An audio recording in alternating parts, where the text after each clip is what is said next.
Hello everyone, good morning. আশা করছি সকলেই ভালো আছেন। আমার আরও একটা ভিডিওতে সবাইকে স্বাগত জানাই। আজ হলো সোমবার, এই সকাল 9:30 মতো বাজে। এখন থেকেই ভিডিওটা শুরু করলাম। 9টার ভিতরে বাচ্চারা সবাই স্কুলে চলে গেছে, আমি কাজকর্ম শুরু করে দিয়েছি। আর সকাল সকাল স্কুল টাইম থাকলে একটু অসুবিধা হয়, সেজন্য আর ভিডিও করতে পারিনি সকাল সকাল। এখন থেকেই শুরু করেছি। তো আমি এবার এসেছি রান্নাঘরে কাজ শেষ করে, এবার এসেছি বিছানা গোছাতে। বিছানা টিছানা তুলে নেব। এবার আমার রুমের কাজটা আমি সেরে নিই আগে। বিছানা তুলে রুম টুম জাটা দিয়ে ঝাড়ু করে নেব, তারপর যাব ড্রয়িং রুমে। আজ আমার অনেকটা কাজ আছে বলেছিলাম, আজকে ড্রয়িং রুমটা ঝাড়া মুছো করে নেব, কারণ পুজো চলে এসেছে আর বেশি দিন নেই। মহালয়া হয়তো আর 15 দিন মতন আছে, আজ তো 1 তারিখ চলেই যাচ্ছে। আর আমাদের রুম তো অনেকগুলো, তাই অনেকটা সময় লাগবে, আর একদিনে এত করাটা সম্ভব না। তো আমি একটা একটা করেই করব। আজ সেই বারান্দার রুমটা করে নেব, কারণ এটা রুমেই কেউ খুব একটা বেশি ঢুকে না। তাই ঝাড়ামুছো করার পর যদি দরজাটা লাগিয়ে রেখে দিই তো খুব একটা নোংরা হবে না। কিন্তু আবার জানলা টানলা খুলে রেখে দিলে না অনেক ধুলো ঢুকে, কারণ রাস্তার সামনে যে, সেজন্য ধুলো ঢুকে যায়। তো আজ ভাবছি সেটা করে নেবো, দেখি কতটুকু হয়। রুমের পর্দাগুলো অনেকটা নোংরা হয়ে গেছে, কারণ লাইট কালার যে তাড়াতাড়ি নোংরা হয়ে যায়। পর্দাগুলো খুলে ধুয়ে রেখে দেবো। এখন আর পর্দাগুলো লাগাবো না, ধোয়ার পর ধুয়ে রেখে দেবো। আর পুজোর 2-1 দিন আগে পর্দাগুলো লাগিয়ে নেব। আর এই যে সুতোগুলো ঝুলে আছে দেখুন, এগুলো যে বার্থডের সময় এই বেলুন লাগিয়েছিল, সেই বেলুনের সুতো এগুলা। তো সুতোগুলো সব কেটে নেব এবার। আর অনেক নোংরা হয়ে গেছে জানেন তো, অনেক দিন হয়ে গেছে রুমটা ঝাড়া হয় না। আর এখন ভাবলাম পুজো এসে গেছে যখন একসাথেই পুজোর ঝাড়াও হয়ে যাবে। পর্দাগুলো খুলে আমি এবার সার্ফের জলে ভিজিয়ে এসেছি, কারণ পর্দাগুলো না অনেক নোংরা হয়েছে। আর এগুলো লাইট কালার, এটা তো আবার হোয়াইট কালার, একটু নোংরা হলে বোঝা যায় অনেকটা নোংরা হয়ে গেছে। সার্ফের জলে ভিজিয়ে এসেছি, রুমটা যখন ক্লিন করে নেব তারপরে ধুয়ে দেবো। আর আমি একটা ছোটো জাটা নিয়েছি, কারণ ভালো জাটা দিয়ে এরকম বাসের মধ্যে বেঁধলে কী হবে, এই নোংরাগুলো যাবে না আর জাটাও ভেঙে যাবে। তাই আমি একটা ভাঙা ছোটো দেখে একটা জাটার মধ্যে একটা বাঁশ দিয়ে বেঁধে নিয়েছি, সেটা দিয়ে সুবিধা। আর অনেকটা নোংরা হয়েছে, এই যে মেশিনটা রাখা আছে, এটার ভিতর পর্যন্ত ধুলা ঢুকে গেছে। তো এটা মেশিনটা তো আমি বের করতে পারবো না, এটা অনেকটা ভারী হয়।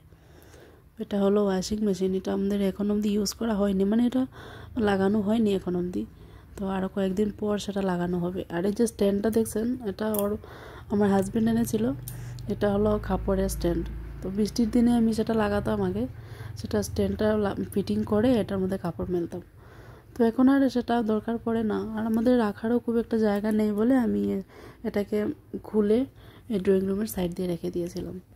আর দেখুন উপরটা যারা হয়ে গেছে। এবার আমি একটু মপ দিয়ে দেওয়ালগুলো মুছে নিচ্ছি সার্ফের জল দিয়ে। আর এটা এক্সট্রা একটা মপ, এটা দিয়ে নিচ মোছা হয় না।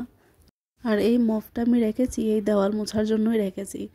আর আরেকটা আছে আমার মপ, এটা দিয়ে আমি নিচ মুছি, কারণ সবসময় তো আমার নিচও মোছার দরকার পড়ে না। ওই যে মামি আসে যে কাজ করে, সেই ন্যাকড়া দিয়েই হাত দিয়ে মুছে নেয়। তো আমি কখনো কোনো একদিন মুছি, তখন আমি সেটা মপ দিয়ে মুছি। আমি ন্যাকড়া দিয়ে হাত দিয়ে আমার মুছতে ভালো লাগে না। এবার এই শোকেসটা দেখুন এত নোংরা হয়েছে।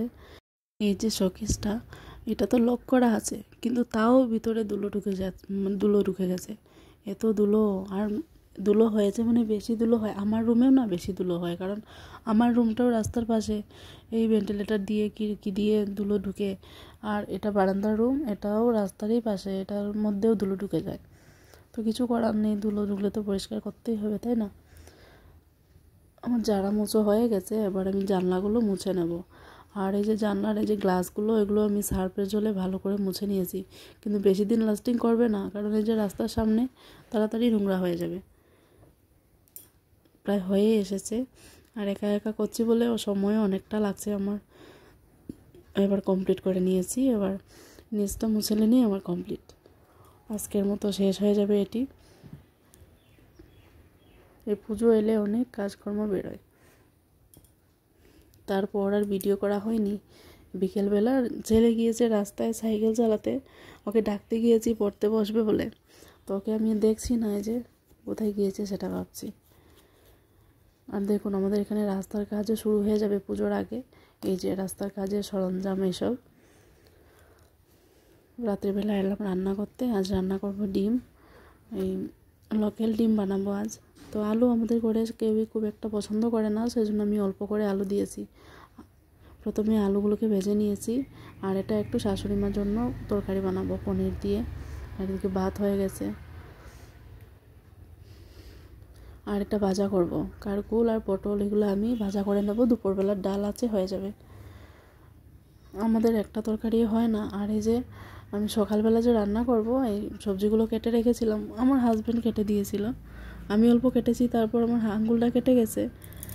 হাত কাটার জন্য ওকে বললাম, ও কেটে দিয়েছে। আর কাঁচা কলাও আমি সকালবেলা বানাবো মিক্স করে একটা তরকারি। আর কাঁচা কলাগুলো তো কালো হয়ে যাবে, সেই জন্য একটু সময় হলুদ জলের মধ্যে ভিজিয়ে রেখেছি। তারপর হলুদ জল থেকে যখন কষগুলো বেরিয়ে যাবে তখন তুলে ফ্রিজে রেখে দেবো। আর ডিমগুলো, আমার না ডিমের খোসা ছাড়াতে খুব ভালো লাগে। ছোটোবেলা ডিমের খোসা যখন ছাড়াতাম তখন ভালো করে পারতাম না, এই উপর থেকে ডিমের যে সাদা অংশ সেটা উঠে যেত। তো এগুলো মনে পড়ে যায় কখনো কখনো। হয়ে এসেছে, আমি তরকারিটাও প্রায় এখন হওয়ার দিকে, কারণ মশলা দিয়ে দিয়েছি। পেঁয়াজ বাটা, রসুন বাটা, আদা বাটা, কাঁচা লঙ্কা সব একসাথে দিয়ে ভালো করে মশলা কষিয়ে রেগুলার মশলাগুলো দিয়ে দিয়েছি। দিয়ে জল দিয়ে দিয়েছি। যখন জলটা ফুটে গেছে বলে আমি ডিমগুলো এক এক করে ছেড়ে দিয়েছি, কারণ লোকাল ডিম তো, আর দু একটা অল্প এই ফাটা ফাটা হয়ে গেছে, কুসুম বেরিয়ে যাবে এরকম হয়ে গেছে। তো এখন লাস্টে আমি ডিমগুলো দিয়ে দিয়েছি। আর যে দেখুন, এটা হলো অভ্যেস একটা। অল্প পরে পরে পড়তে বসে অল্প পরে পরে উঠে এসে ফ্রিজ খুলে দেখবে ফ্রিজের ভিতরে কিছু আছে কি না। রান্না করাও কমপ্লিট হয়ে গেছে, গলা শুকিয়ে গেছে, বা জল খেয়ে নেই। আজকের মতো আমার ভিডিওটা কেমন লাগলো অবশ্যই জানাবেন। ভালো লাগলে সাবস্ক্রাইব করবেন। টাটা।